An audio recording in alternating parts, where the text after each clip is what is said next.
solve d square plus 2d plus 2 into y is equal to x square is the given problem. Now this is in the form of f of d into y is equal to q of x, right? So the general solution of f of d into y is equal to q of x, we have y of x is equal to complementary function plus particular integral. So first we are finding complementary function.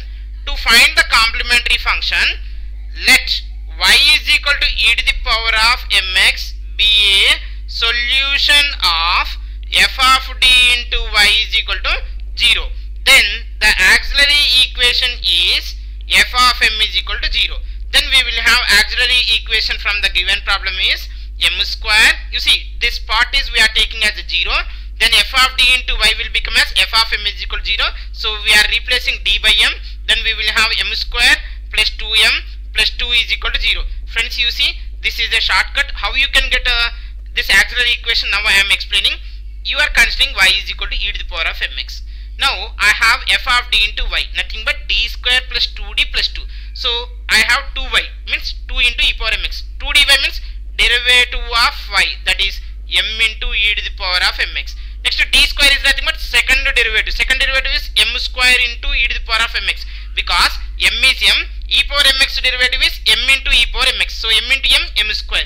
Now if you are substituted these all values in the above and you take e power mx is a common, then you will have m square plus 2m plus 2 is equal to 0. Now it is a product of two terms are 0. So any one of them is 0 or both will be 0. In this case e power mx never 0. So obviously m square plus 2m plus 2 is equal to 0. So it is called auxiliary equation. Okay. Now we have to find out the roots for this to get the complementary function. Friends, you see here you have a 2. So we can go for minus b plus or minus under root of b square minus 4ac.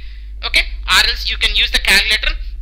You see friends, in the calculator here you have a go for equations, that is a polynomial of degree 2, m square is there. So degree 2 is here, ax square plus bx plus c is equal to 0. Right. Now so press 3 button. Now m square quotient write down. M square quotient is 1 is equal to, next m quotient is 2, again is equal to, constant is what I have 2. So press is equal to button. Then you will have the roots are minus 1 plus I, minus 1 plus I. Next another root is minus 1 minus I. Okay, you see here, you see what I have done. First I have given the values of m square quotient as a 1, like m quotient and constant quotient. Then I have x1 is equal to minus 1 plus I. Next minus 1 minus I. So the roots of m are here, m is equal to minus 1 plus or minus I.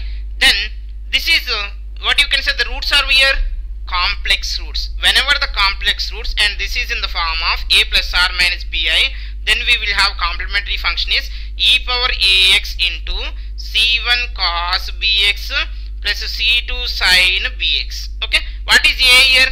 A is equal to minus 1. And what is the b here? The coefficient of I. What is the coefficient of I? 1. So a is equal to minus 1 comma b is equal to 1, you substitute.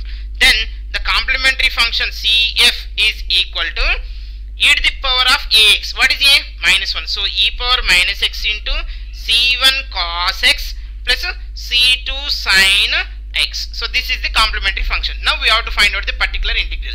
How to find the particular integral? You see, particular integral of f of d into y is equal to q of x is we have 1 by f of d into q of x. So what we have, f of d, d square plus 2d plus 2. And what is the q of x here? You have x square. Friends, you see q of x is x square is nothing but it is a polynomial of degree 2. Yes or no? X to the power of m type. So what we have to do is you can apply the shortcut method. In the shortcut method we have to bring out the lowest degree term. Okay. So you have to take the lowest degree term common. What is the lowest degree term here? You have 2. If you taken lowest degree term common from the f of d, then you will have 1 plus or minus pi of d form. Okay.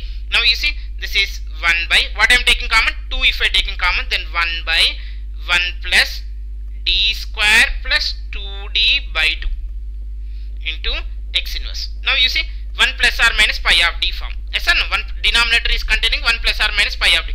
Now you can also write this as 1 by 1 plus or minus d. How you can write? 1 plus or minus pi of d whole inverse form. So 1 by 2 into 1 plus d square plus 2d by 2 whole inverse into x square. Now you see friends, whenever right side x square is there, we are writing in terms of 1 plus or minus pi of d.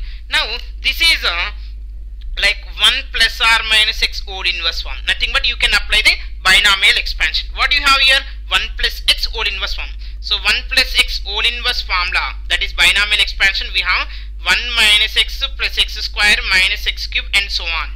So this polynomial of degree is here, you cannot see. But here what you have to take means, here you have right side q of x is what? X square. So you can take maximum d square term. No need of a d cube d power 4. Why? Now I am going to explain. You see, what is the derivative of x square? 2x. Next, d square of x square is 2. D cube of x square is 0. D power 4 0. So we are not taking highest power of 3, 4, 5. Okay. Now this one you can expand by using the binomial. Then 1 by 2 times of, this is 1 plus x. So 1 plus x whole inverse form, how you are expanding? 1 minus, what is the minus x here? D square plus 2d by 2, right? Plus x square. X square, why we are taking means, this is a plus b whole square form. A plus b whole square, here you have d power 1. So you will get from this expansion d square term. Now you see, d square plus 2d by 2 whole square into x square. I am not taking x cube, nothing but whole cube terms we are not required, because highest derivative will become what? 0 only. So from this also you can add this as, you see, multiply inside, then you will have 1 into x square means x square minus 1 by 2 times of, what is the d square of x square? D square of x square is what? 2x plus 2 into derivative of d square of x square is 2. So this is 2 only, right? Next, 2 into derivative of x square. Derivative of x square is 2x. So 2 times of 2 is 4x.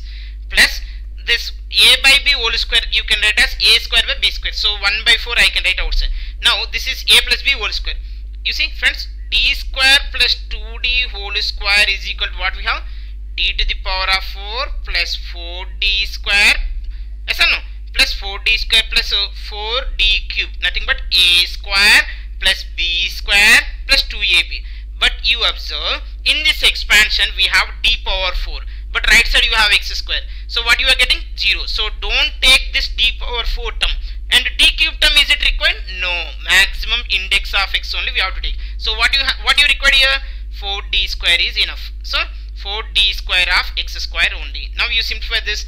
Again you see, 1 by 2 x square minus 1 by 2 times of 2 plus 4x. Now this 4 and 4 getting cancelled. D square x square is equal to 2. So plus 2. That's it. This is the particular integral. You can simplify. From this you see, you can have 1 plus 2x. Now I can write this as 1 by 2 x square. This is minus 1 plus 2. Minus 1 plus 2 means plus 1 minus 2x. That's it. So this is the particular integral. Now the general solution is y of x is equal to complementary function plus particular integral. So what is the complementary function you have? E to the power of minus x into c1 cos x plus c2 sin x plus particular integral is 1 by 2 times of x square minus 2x plus 1. Of course you can write x minus 1 whole square also. X minus 1 whole square also. Okay. Thank you for watching this video.